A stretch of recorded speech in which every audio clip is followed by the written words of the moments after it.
All right, and we're rolling. Rolling. Rolling.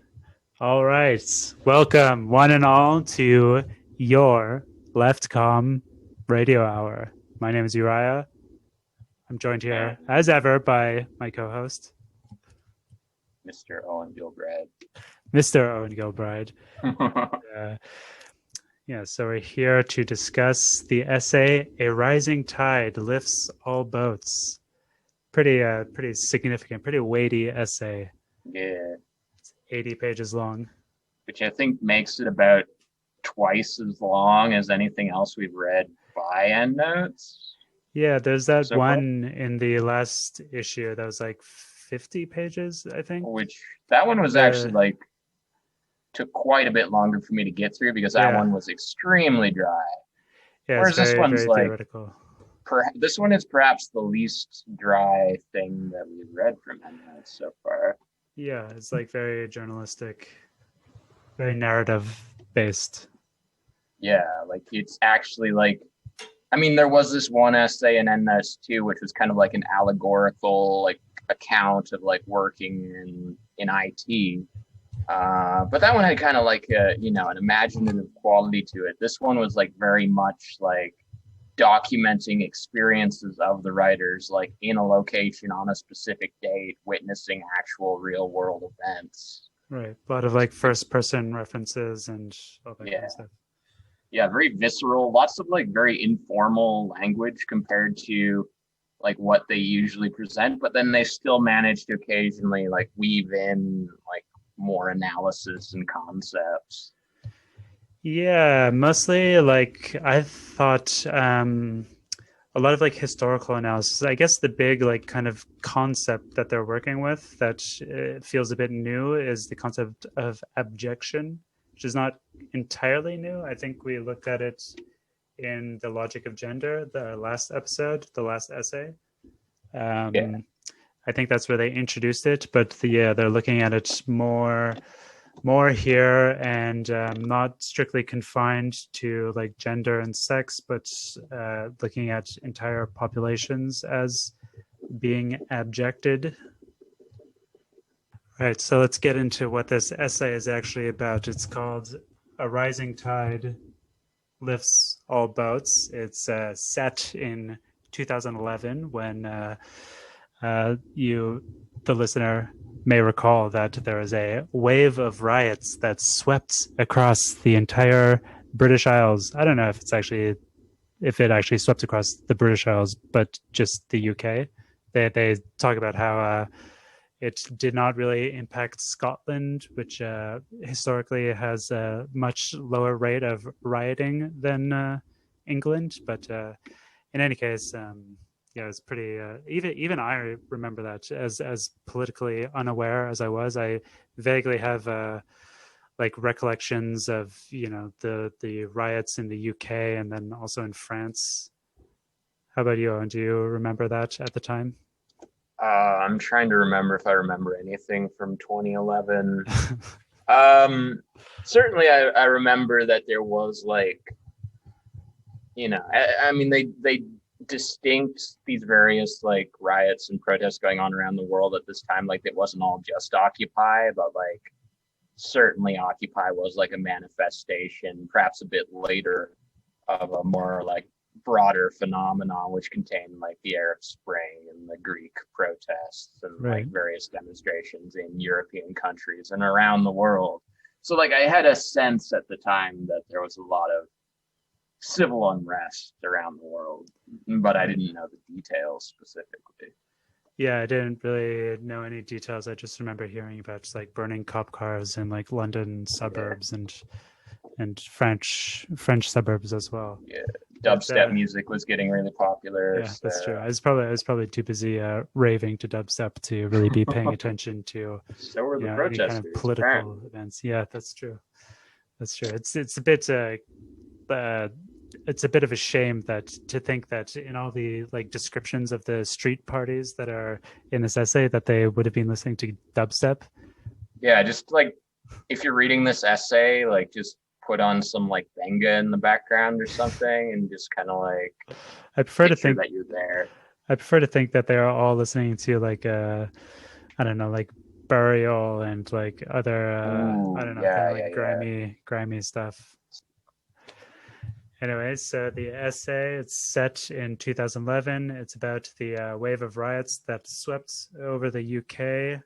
Um, they were mostly, I guess, they started. It was kind of like a coalescence of like various, you know, avenues of political discontent that kind of found a common meeting point in the anti-police brutality movement. You know, there's like a lot of anti-austerity stuff going on, especially within the student movement, and then I think just like general anarchists and whatnot.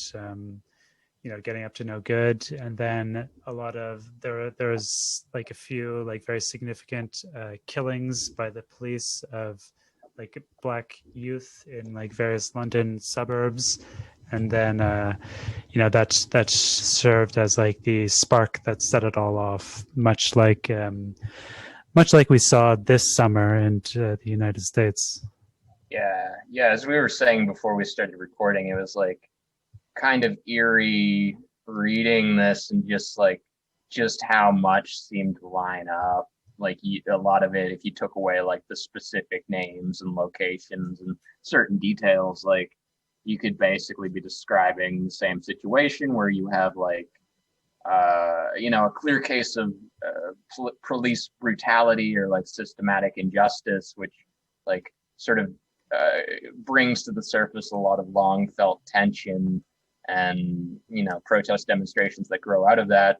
But then you have all of these other sort of groups that kind of start to pool into these protests and make it more of a general thing, where you have like frustrated students, you have anti-austerity movements, you have individuals identifying as anarchists or Antifa, and then you also have like pushback from various like right-wing militias, which see this as an opportunity to like defend the homeland or something.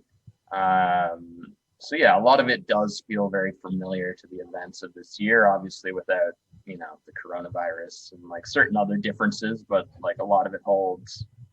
It sure does. It was really, as you say, eerie how how closely the events described in this essay mirror those of this year, and how really they're like it's the protests are about the same things, and like a Yeah, lot of this essay, the bulk of it, it's again like quite lengthy, and the bulk of the text is getting into, and the bulk of like the actual work being done in the essay is getting into the historical roots of the 2011 protests, going back to the 80s and the 90s, and the massive protests in again throughout the UK, protesting like similar things like austerity measures that unfairly targeted, like abjected, or like um, the surplus populations of the UK, and also again police brutality serving as the like major tipping point, the spark that set off the fire of these riots, even going back into the 80s. That's really like the major work being done in this essay. Like towards the end, they kind of like criticize like attempts to like philosophize about riots. They're kind of like opposed to trying to see riots, or trying to look at them as some kind of like emergent collectivity, or some kind of like manifestation of some like, I don't know, political unconscious, or like any kind of like class consciousness, really. But more they're looking at as materialists, the Endnotes collective are looking at these riots as a manifestation of like a historical process, really just like the yeah, latest example of something that has been going on. And even into the 19th century, they reference like a riot that went to some park that Karl Marx wrote about as like in his day there was some riot at this same park in London that he thought would be what tipped off like the British Revolution or whatever. What I get from reading this essay and like in general from reading volume 2 and 3 of Endnotes is like, and this is just my interpretation, but it seems that they're like viewing these events that they talk about as something with like a clear like directionality to it, where it's not necessarily something that can be understood from like a systematic point of view, like, oh, this is like, this represents this on a philosophical level, this fits into the system I'm developing, but rather it's like this very slow moving, like large scale historical process that's been going on, like at least since the inception of capitalism, and like with increasing kind of like rapidity since like the 1970s and 80s up to the present day, where you see this movement and this like breaking down, or perhaps just the transformation of like this machine that we're inhabiting, that's leading to something which we cannot necessarily predict, but we're going to see more and more like the ramifications of this happening. Like I think it builds a lot off of like what they established in Endnotes Volume 2 throughout, with the idea of the surplus population and the increasing fragility of like the global social infrastructure. And then now with Endnotes Volume 3, which they were writing in the midst of like these various protests that were going on around the world, like the Occupy, the Arab Spring, the UK protests, things like that, where this was clear evidence of something starting to break down. And I think like in the holding pattern essay, which was written in like 2011, they somewhat anticipated the actual flow of events to the present day, where they didn't think that the 2011 riots and protests would necessarily lead to an immediate collapse of like capitalist society, but that the system would more or less continue trucking along, but gradually losing altitude, which is a metaphor they use throughout that essay, and that you would see more and more of this. And indeed we have. And I mean, like this is going on now. You could point to specific events of 2020 as being like the cause, like a specific case of police brutality, or perhaps like coronavirus lockdowns. But really, I think those things just speak to like a greater, like growing dissatisfaction, social instability amongst more and more people, as more and more of the general population feels themselves to be part of the abject rather than part of something that anyone wants to conserve. Right. Just to be a bit of a nitpicker, I mean, this edition, Endnotes number 3, came out in 2013, and they're referring to events from 2011. So, like they're a little bit behind the times, but they talk about how the whole project of the journal was to do like slow meditations on events and not rush to any conclusions. So, like certainly they're writing in the wake of these large global social movements, but they're not writing quite in the midst of them. They have like enough perspective that they can do like a careful analysis and like connect it to historical precedents and whatnot. But I think, I mean, as any good Marxist should know, and as Endnotes have been very careful to build up throughout their oeuvre so far, like obviously the capitalist economy has a tendency to go through periodic crises, and as they've established, as we should all know, these crises accelerate in their frequency. So it's not surprising that like these kind of widespread protest movements, these waves of riots should be picking up and really accelerating in frequency. I would be surprised. I mean, I know that like the riots of 2020 are kind of over, and like I saw like a really depressing engram. Do you know what that is? It's like a Google thing where they right. are able to like how measure often a word is being used. Right, in like the general overall discourse or whatever. And there's like this very depressing graphic showing how like in I guess like 2014 around Ferguson, when Black Lives Matter came into being, when that phrase was coined, there's like a massive spike, obviously, in its usage going from 0 to, whatever.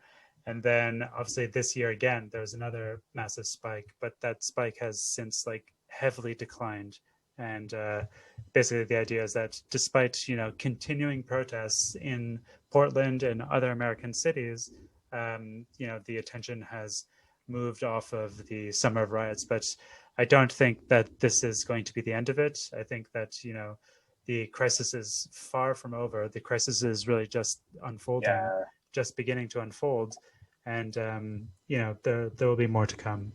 yeah, these are just like the foreshocks of like whatever's to come, which I imagine will be within the next decade, 2 decades. It's hard to predict like the timeline of these things, but I don't feel like I'm going to go the rest of my life and not see like some major implosion or transformation. Yeah, it's really hard to feel like any kind of sense of security. Like I don't think anybody in our generation, and certainly not in the generation uh, after us, the younger generation, the Yeah, Zoomers, have any kind of like sense of security, which is like a really disorienting and destabilizing way to live your life. To feel like you have no real security. Like how do you do anything? How do you yeah, make any kind of long term plans when you don't feel like when you feel like the entire system of social reproduction is about to come collapsing down, and even if it were able to maintain itself, the world itself is about to burst into flames.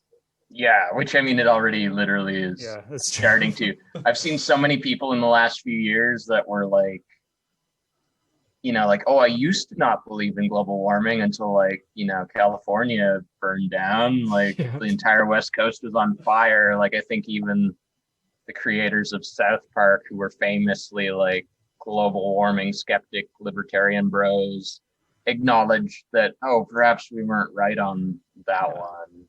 But yeah, that's a very real thing. I feel like as a millennial born 1991, pretty much for my entire 20s, like I've seen examples of like, the boomer establishment media putting out these like tone deaf articles like, why aren't millennials getting careers? Why aren't millennials buying houses? Why aren't millennials getting married and having kids? Um, and I feel like in large part, it's like, well, those just don't feel like options to most people. Like, yeah. nobody has the money to do that, or the sense that like they'd be able to like build a stable life in any sort of like traditional American dream sense, which, as we've established, isn't really traditional at all. It was just like an illusion that existed for a few decades.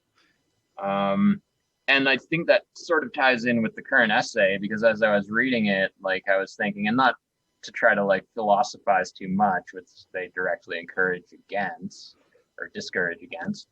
But I was like, as I was reading it, I was thinking about like, okay, what you see all these different groups with like somewhat different motives, like participating in these protests, but generally like what might compel one to participate in a protest who isn't just like some anarchist there to like break windows and things for fun. And I mean, I feel like it would be just general like frustration with the social order you inhabit, a feeling that it's like fundamentally broken or like misaligned. And like maybe this exists on a spectrum where it's everything from people who think there should be some sort of reform all the way up to like revolutionaries who just want to like tear the whole thing down and build something new. And now like they might have different points they focus on, like austerity or police brutality or like, the capitalist like economic structure, but like they're all united in this feeling of like being viscerally dissatisfied to the point that they're willing to go out on the street and like participate in something which has the potential to like get out of control. Like that's always like a potential in any sort of large scale like gathering. Right. Do you think that like rioting is going to, I don't know, be some kind of means to achieve like a more sustained political uh, movement? It's it's hard to say. Like, I mean, I do feel like rioting, which I think in this essay is something that they like clearly distinguish or like differentiate from like the general protest. Like rioting and property destruction and things like that are something that can emerge out of protests, and that can be motivated by a lot of things, and a lot of it is like sort of this like youthful like frustration and just like energized kind of like emotional reactiveness. um I think like rioting in itself doesn't necessarily lead to social change. What it does is if it becomes like pervasive enough, it would like destabilize the social power structure to such a degree that some other force could come in and kind of actually like organize itself. Like it lays the grounds for something that is organized to like emerge and actually like contest the reigning like power structure. Right. Now that could be a lot of different things. That could be like a totalitarian dictatorship. That could be like a workers' movement. That could, it could be anything. It could be something that we can't really anticipate. Well, I think that that is what happened in Egypt when they had their occupation of the squares. They were able to basically like successfully depose, and this happened at the same time as everything that we're talking about here. But they were able to depose like the ruling person, the ruling government. But then because they didn't have any kind of like organized political party, I'm pretty sure that I've spoken about this before. Like there was like some reactionary, I think it was like a religious group came in and took power from there. Mm. Which is so with that being said, like I certainly feel that like riots are something to be aware of and something to account for, and like something that you could use to your advantage if you were like some sort of group like trying to gain like some actual real world infrastructure or influence. But like in terms of actually developing something, like that comes from like an organizational process rather than just like going out into the street with crowbars and wrecking stuff up. Not to say that like that should never be considered as like a thing, but like it's not what's going to lead to like the new social order forming. Right, because like throughout this essay, even though they're kind of they were not like really critical of the riot wave. They're certainly not critical of it, but they were kind of like ambivalent. They weren't also like explicitly supportive of it really. Like the tone of the essay was pretty, as we've both said, like journalistic. It was like pretty measured and kind of like even-handed. And even though, obviously like they're a bunch of commies and there's like essentially a communist essay and like a communist project, so like there's some like support for any kind of like movement against like of the people against the capitalist class. They were not like explicitly pro riot and they weren't really against it either, and but towards the end I felt like there was this kind of allusion to how the riots like opened up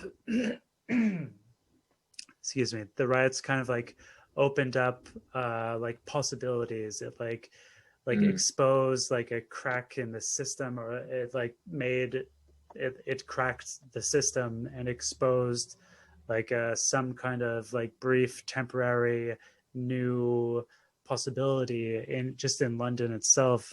I feel like they were talking about um and then like kind of trying to connect that feeling, and I've certainly experienced that. I've been in enough protests, enough like unruly protests to be well acquainted with that kind of like exhilarating sensation of being a part of a crowd on a street and feeling like you can do something, that you can like Yeah. achieve something meaningful. Although I've really come back on that, and like in a lot of ways it feels kind of useless and like largely symbolic unless you're really doing something in an organized way.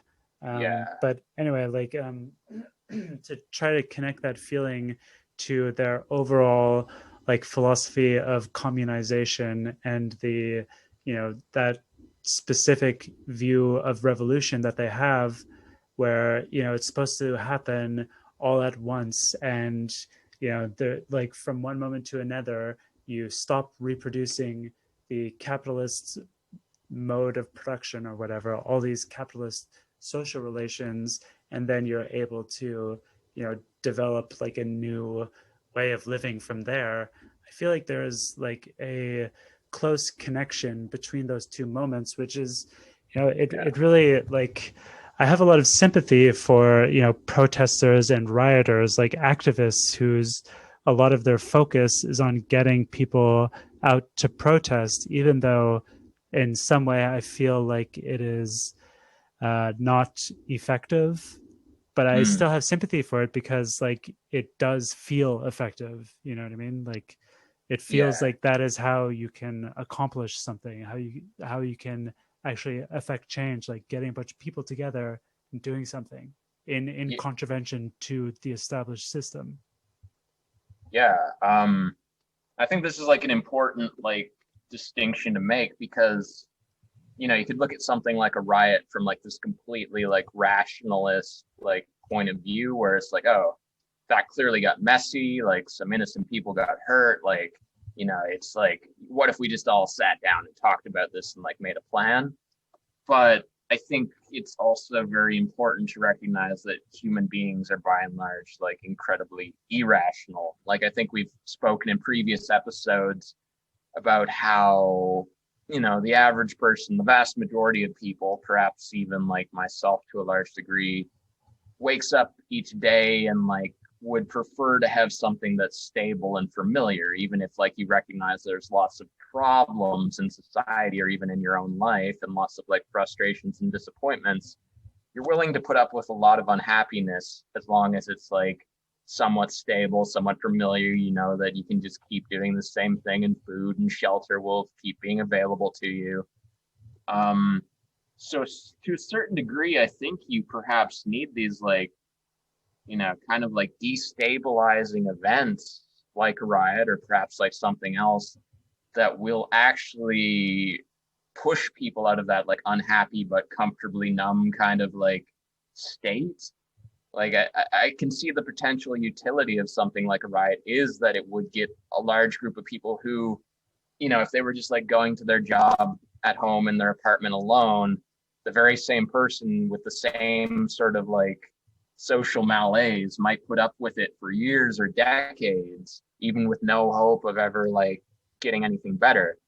But if you take that same person and put them in a group of like 5, 10, 50,000 other people who share those same grievances, and like they're out on the street and things are actually happening and all of these like unspoken rules of society are being broken, well, then suddenly that person's capable of a lot more. Now, like as they lay out in the essay, like there can be this kind of like herd consciousness that emerges in a riot, which makes them ineffective for actually like creating any sort of positive social change. But it is in a way like this sort of actualized like social body with the potential there for like these grievances to actually be like transformative. But like you say, there needs to be some sort of like organizational force behind that. Yeah, yeah. It's a bit. It reminds me of for some reason it's reminding me of Batman, the one with Bane. Did you see that movie? Oh yeah, yeah. That Yeah, yeah, the Dark Knight Rises. right. I think that there's like I don't know why I'm thinking about that. Well, that movie was produced right around like Occupy, and like Yeah, it felt pretty clear to me, even as like a younger, like politically like not like activated individual. Like it felt like Christopher Nolan was like pretty like heavily drawing like inspiration from like those sorts of protests in his right. And it like was like very depiction. reactionary. Yeah, yeah, which is I like feel like there's this Zizek quote. I don't really know where it's from. It's just a quote that I've seen on the internet. Maybe it's not even real, but he says like he wants to see like what the rioters do the day after they take power, which is like a very good point. Like, Yeah. obviously, like the feeling can be quite electric when you're out in the street. But the day that you're, you know, in combat, like that is a very galvanizing situation to be in, and it like in that moment, it's very clear what you're doing, who your enemy is, and like even if you don't have any like explicit objectives, like they didn't really have explicit objectives in this wave of riots in the UK that this essay is about. Like there were, you know, these initial movements, these like demonstrations against the unjust racial killings by the police of like some innocent black youths, and there are all these like student protests against the austerity movements and everything.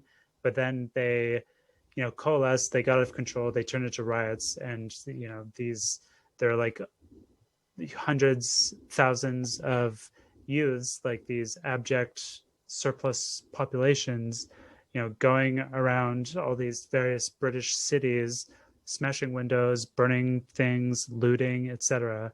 And you know, that is not really like a concerted objective on anybody's part. Yeah. It's like individuals, and it kind of like turns into this like collective kind of desire to just like I don't know, like be kind of like profane in the eyes of the system. They want to like spit in the eye of the system that has been so unjust to them, that they feel so much like hatred towards, even if they are not like particularly politically active or whatever. Yeah, which again is I think why you need like some sort of like organizing force behind it. Because as you're saying this, I'm reminded of like the concept of the that Deleuze and Guattari raised in A Thousand Plateaus, the idea of the war machine, where like the war machine is basically like this sort of nomadic, energetic like trajectory that like tears through like the established strata of the state. It just kind of like, you know, de, de I forget the exact Deleuzian words they use, but like it's basically just this destructive force, which, you know, like any sort of destructive force can also be a creative force because it's kind of like removing the stagnation and like opening up the possibility of new growth. But when you have like just a pure war machine that actually becomes like the state, that actually takes over and becomes like the dominant social force, that's basically like fascism, because it's just this undirected like destructive energy that only really has one mode, that only really has one identity, which is like, let's just like expand outward and like kind of like destroy anything we come up against. So like, you know, if you get a state like that, it's basically inevitably just going to like spread out to other states and go to war with them and try to Right. find some enemy to project like the like libidinal ire onto. But like I can see like how, like, you know, if you had someone who was of that inkling and a certain level of charisma, they could probably harness a lot of this kind of like energetic frustration and like direct it to like ends that I don't think either of us would really want to see come to fruition. Yeah, or if you had the other thing and you had like a, you know, an organized revolutionary party, then they could direct this kind of energy towards ends that I think we would want to see. This energy, this riotous energy that exists in these abject populations, which, to be clear, I think you and I are both part of. Yeah. Um, like that is a force that can be utilized, as Egypt shows, in either direction. It is like an ambiguous force that can, that it's really like our responsibility to, you know, direct towards ends that we believe to be good. Just like, you know, the enemy thinks the same thing. They Yeah, it's think that like, they want to direct the energy towards what they believe to be good, which is, you know, fascism. which is like, just as an aside, I think that is like a key like the online reactionary right, let's say like, you know, right-wing millennials and zoomers, like people under 40, let's say, like they make a clear point of like saying that they're not conservative, like they are equally frustrated with like the neoliberal world order, they just want to go in a different direction. Right. Yeah. To go back to the idea to this essay, they we discussed it, and like neither of us really want to go like really deep into the details of this essay because it's quite long and there's a lot of historical details in there, and neither of us really feel confident in representing it. We don't want to like get any of the facts wrong and like spread misinformation or anything. But the overall argument is clear, which is that the riots that erupted in 2011 out of these kind of like anti-austerity movements and the anti-police brutality movements are continuous with riots that occurred in the 90s and in the 80s. That's like kind of, I guess, the thesis of the essay. Like, it's a materialist essay, and they want to say that like these phenomena are the result of like historical processes. Um, so just kind of building off of that, this week, I think it was last week. It might have been 2 weeks ago, but I saw this movie, this new movie that came out called The Trial of the Chicago Seven. Have you heard of it, Owen? I have not. No. Yeah, it's pretty new, very bourgeois, like liberal, pretty shitty movie. It's directed and written by Aaron Sorkin. Do you know who that is? Oh boy. Yeah, Yeah. Refresh me on what he's done. he's But that he's name is like just kind of like, he's Mr. West Wing. oh, that guy. I don't even really know too much of what he's done, honestly. I know that he really came up with the West Wing, and he's like worked in the theater as well. But I don't have like his filmography off the top of my head. But he's like very much like a kind of liberal guy. He's very Yeah. liberal. Yeah. But this movie, it's about in I guess 1968 in the at the Democratic National Convention in somewhere in the United States. There's like this huge convention, or like a counter convention of all these like various like leftist groups who were protesting the Vietnam War that was going on at the time. They all convened, all these like hippies, everybody, all these anarchists, communists, whatever, like tens of thousands of people convened in, I don't know, I'm not even gonna say. What do you know where the DNC is held? Is it always in the same spot? I feel like it is. I don't know. Hmm. Was it? Oh, it's Chicago. Right. It Right, was at right, Chicago. right.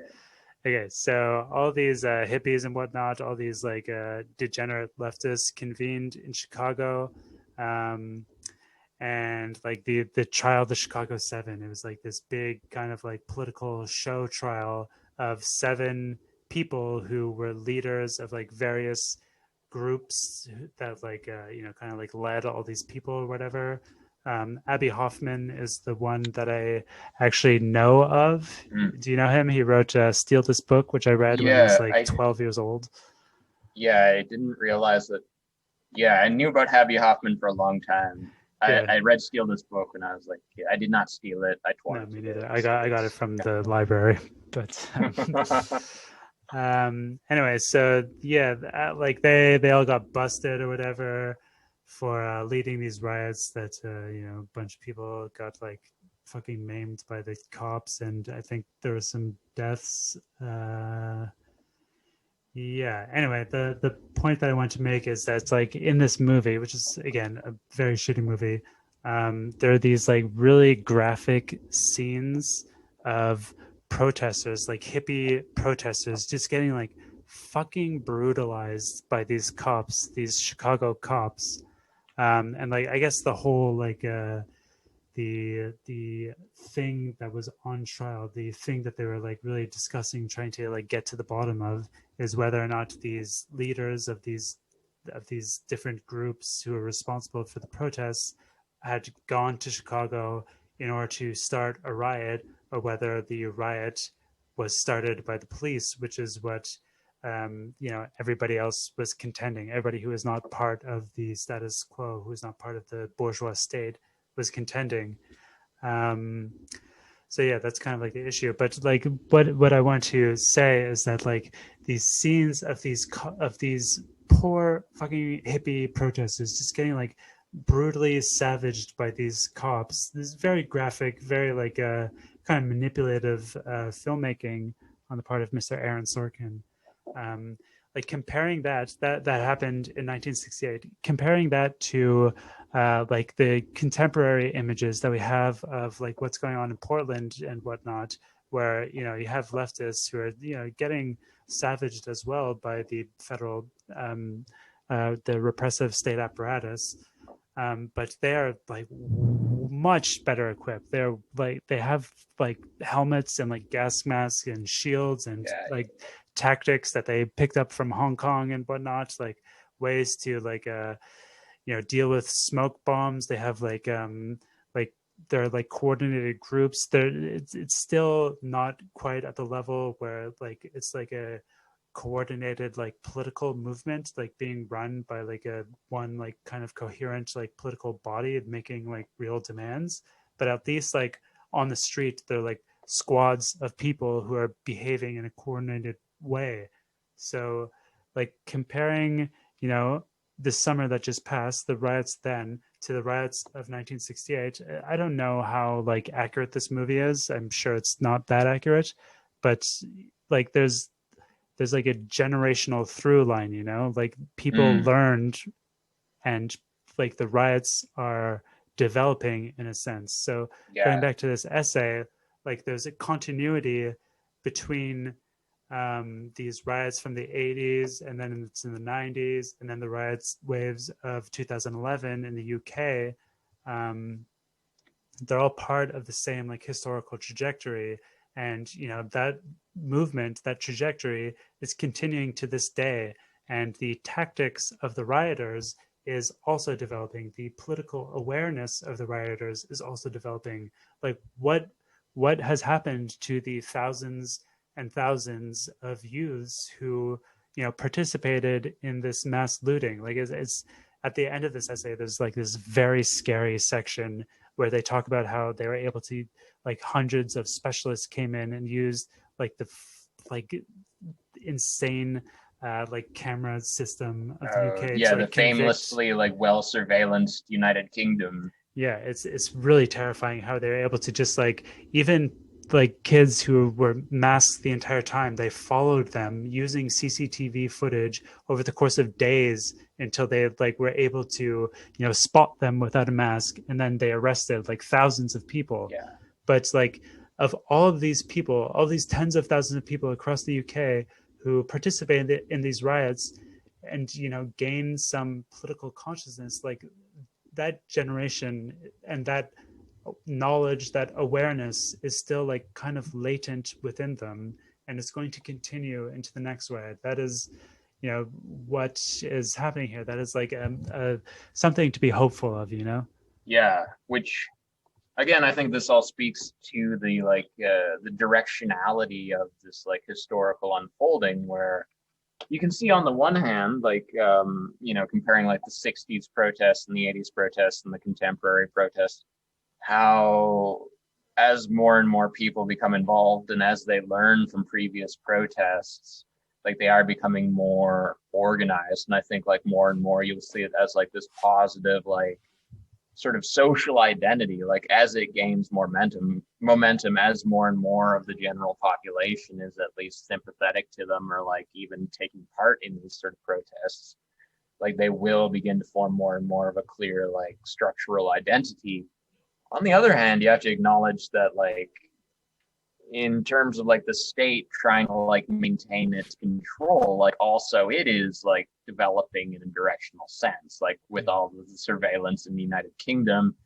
And I'm sure like the police in the United States are like, they're basically like militarized like SWAT teams and things, which is like different than if you went back like 30, 40, 50 years. Like I imagine it would not have been like that, with things like drone copters and like yeah, all of that. Like I think you're going to just see this increasing tension on both sides, where on the one hand like the abject, the like the cast offs of society comes to represent like a greater portion of society, with like a better sense of like how it's going to fight the powers that be and like more effective tactics for how to do so, but also like the extant power structure is going to like find new ways to like try to maintain its like stranglehold even as like more of its own population comes to be actively against it using like technology and just sheer brute force.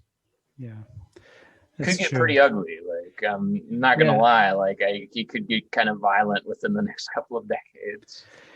Yeah, I mean, we kind of saw like there was a moment where it really seemed like the violence was going to escalate when there was that like kind of tit for tat like killing on the right and the lefts, where like Yeah, I don't know who set it off. I think it it was in was like Poland, and again, then it's like like kind of messy and kind of hard to tell. Like, and it doesn't really matter ultimately because yeah, like both sides like to start escalating. yeah.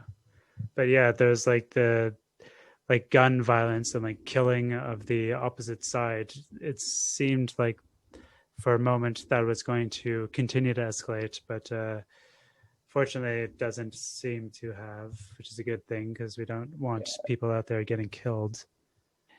You know, like you can't really talk about a communist revolution without talking about violence. Like it's part of the equation.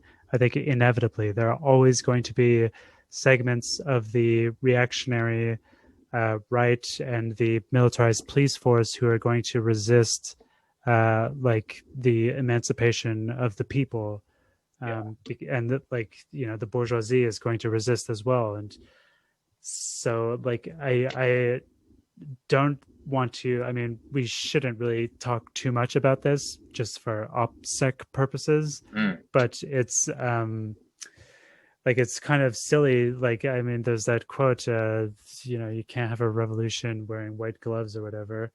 um there's going to be violence somewhere down the road, but we're not at yeah, a point yet of, we're very far from a point where like the left can like legitimately use political violence. Like there's no coherent left, there's no organized left. Like that doesn't make any fucking sense. And like that sort of thing, it makes sense for the right to do, but like because they are, it's like a fascistic individualized kind of yeah, political ideology. But on the left, like it's supposed to be like a people's ideology or whatever. Like yeah, yeah, so it really like that's kind of in Maoism you have in Leninism you have a theory of revolution where you have like an insurrection, um which is where like some political class kind of like seizes control of the state apparatus in like a series of you know events or whatever. But then in within Maoism, you have a theory called the protracted people's war, which is where you very slowly and over time build up mm, a people's army, which I think, and then like you're getting into like skirmishes with the state forces, but not like head-to-head combat. You're doing like guerrilla kind of warfare, and yeah, yeah, yeah, like the emphasis is on the people's war. But in the contemporary context, whatever, it'd be like more urban, so like yeah, but whatever. The point to emphasize is that it's a people's war. So it doesn't make sense to be doing violence as an individual. Like you need the people to be doing political violence. That is the only way that political violence is going to be legitimate, if it is performed on at the behest of the people. What else did I want to say? Oh yeah, this idea of how yeah, I guess like after a day or two of this riot wave spreading throughout the UK, like the media was able to establish like a popular consensus of disgust at these rioters, mm, and they were presented just as like looters. Just this is exactly what happened in the United States. Is that these rioters, like they were divorced from like the political and like historical reasons for why the riots like were set off in the first place.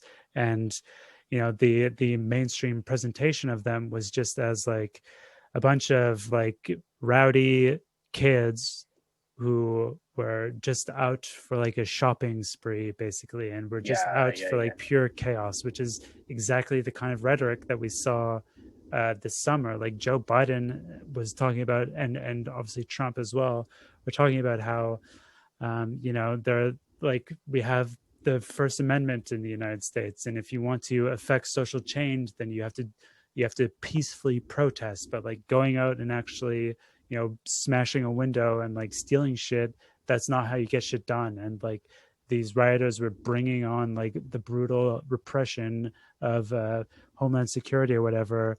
They were bringing it on themselves. They're unjustified in what they were doing, and like very quickly, I think you saw both in the United States and in the context we're talking about here, 2011 UK, like the political consensus turned to like disgust at these people because they were Mm. separated from like the historical and political reasons for why they were lashing out. Yeah, which is a big problem. Is the people who are not participating in these riots are like distant from them and just seeing like images on TV of like cars on fire and like, oh, some small business owner's shop got like broken up. And like in this essay at one point they talk about how like an innocent person was hit by a car during a protest and died, and how the media framed this as like an intentional act of like murder when it later turned out to be a complete accident. But this is what like is presented to you, so it feels very easy to just say like, oh yes, it's just these misguided angry kids that should really just like find a more productive and like color inside the lines way of expressing their frustrations, or they should just grow up and get a job. Like it completely divorces like why these things are happening from its like roots. I feel like at some point they made a distinction between like abject social categories or social classes or whatever, and like the surplus population, which we have talked about pretty extensively. If you want to know more about that, go back Mm. to our essay on what was it, Misery and Debt? Yeah, Misery and Debt, and Misery go and go listen to our back most catalog. of our other ones have brought up. Yeah. Yeah. So yeah, this category of the surplus population is kind of like a technical term used to refer to like people that are necessarily like outside of, that are cast off by the but by like the what is it, the rate of expansion or whatever, just by the capitalist Yeah, process yeah, yeah. They're itself. just like no longer necessary for keeping the machine going.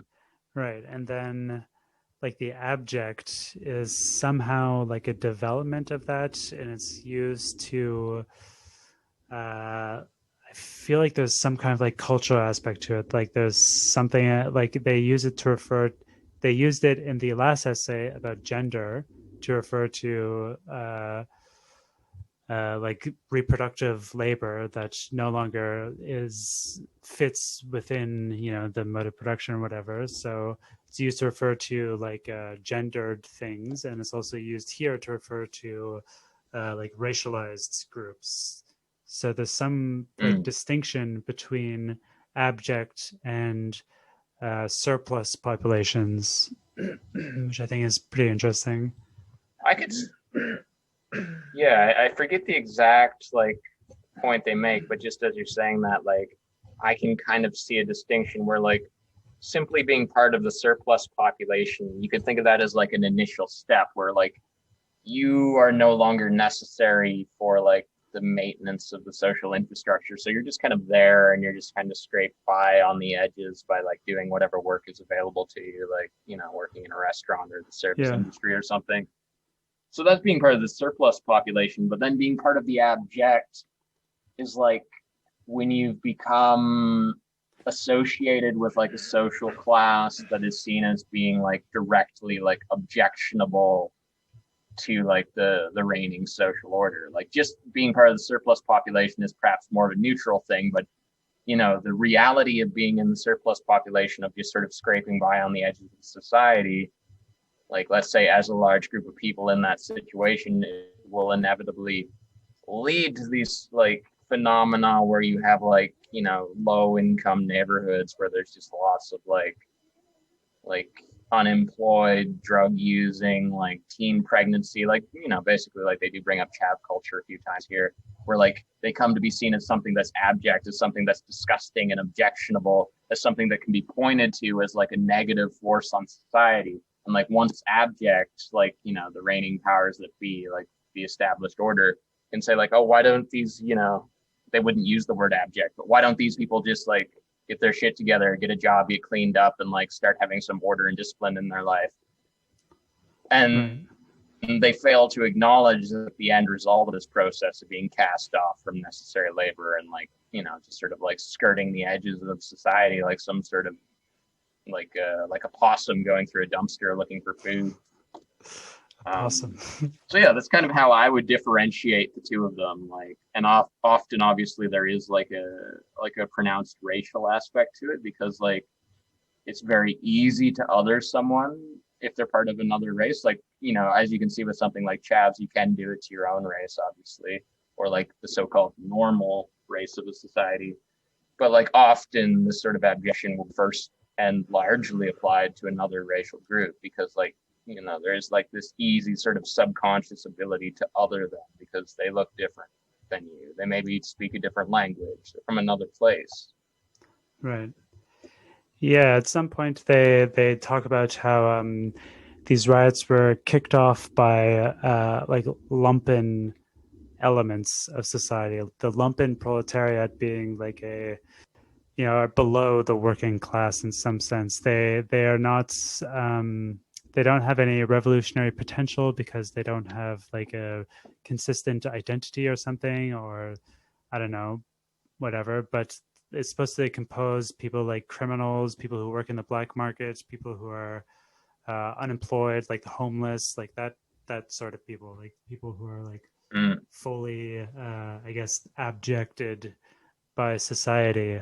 So I guess, yeah, that maybe that's where abject is supposed to come in, and like that accounts for like the lumpen proletariat, like some section of society that doesn't even have access to like surface industry jobs, where like the surplus population, they talk about how like generally like it's too significant a portion of the population to really just live entirely on social welfare, so they're relegated to service industry jobs and like bullshit jobs, whereas the abject, I'm guessing, would be like homeless people and youths by and large. Yeah, you could maybe like from that perspective, imagine that there's like a cutoff line, and if you're just in the surplus population, you're kind of still like floating above that line where you can like, as elusive as it may be, you can still kind of like buy into this idea that there's like upward social mobility, and that if you just really save and just really apply yourself and like have an entrepreneurial mindset, like, yeah, right now you're like working as a dishwasher, but eventually you're going to be a real mover and shaker in society. Like you can kind of still buy into that like upward mobility narrative a bit. Whereas like once you're in the abject, you're like below that line where they don't even try to get you to buy into that like idea anymore. It's just like you're the cast off, like you're just on the downward slope. Like if you could just give us all a favor and like just go away, like like why don't the homeless people just go away? Like so like once you're in the abject, it's like they're not even trying to like get you to play the game anymore. They just want you to leave.